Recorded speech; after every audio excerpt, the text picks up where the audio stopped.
Yeah, we do what's called, very boringly, auto-stereoscopic 3D, which basically means 3D like Avatar and Toy Story 3 and Shrek, but without the glasses. And we're introducing that to smartphones and to tablets. The reason that happens is the way that 3D works is you have two images and you block off the left eye and the right eye to look at each image. And when it all comes together, the two images are superimposed over the top of each other.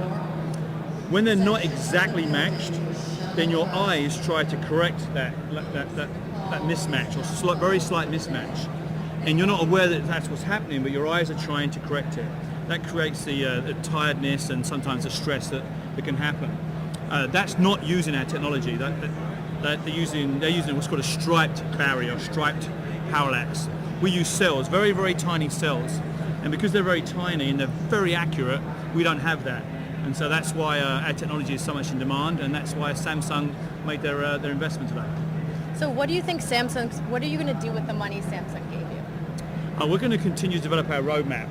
Right now, our viewing angle, or the sweet spot, is about 10 degrees off perpendicular, which makes it perfect for a single viewing. So for a smartphone or a tablet, or an aeroplane, for example, you're right in front of the screen, that's great.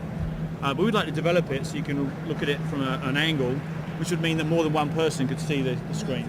There's two big applications for our technology in cars. I'm glad you asked that, thank you. The first is to put 3D into the screens in the back seats so that the rear seat passengers can enjoy seeing 3D movies just like anybody on a tablet or in the aeroplane. The other one's interesting, and that is that there are some new cars coming out that have micro cameras on each of the corners. When you put the car into reverse, they give you effectively a 3D map that you can to help you reverse into a space. But that map today is flat 3D, much like gaming has been flat 3D till now. If you use our auto-stereoscopic stereo 3D, you'll have a much better sense of parking a car or moving to a small space. Wouldn't it be great, would be fun certainly, if you walked past a poster and the poster leapt out to you and came towards you.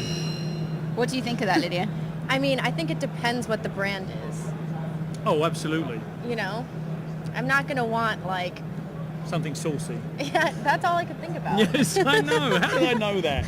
We wouldn't want anything salubrious jumping out of a poster. You could have something nice. When you go to see a 3D movie, it's possible for an object to come out of the screen towards you, and they sometimes the director will use that for dramatic effect, and suddenly you'll lean back because something's coming out towards you. Well, that's a vertical off-screen experience. You could, for example, and now you have a tablet or a telephone, lay that flat, and an object could still appear to be above the screen. Using push technology, indeed, if we knew as a carrier or operator or for merchandising, if we knew you liked Jimmy Choos, you could wake up in the morning and that object could now be a pair of Jimmy Choos circulating on top of the phone or tablet. You would touch it and it would take you off to a virtual store where you could buy them.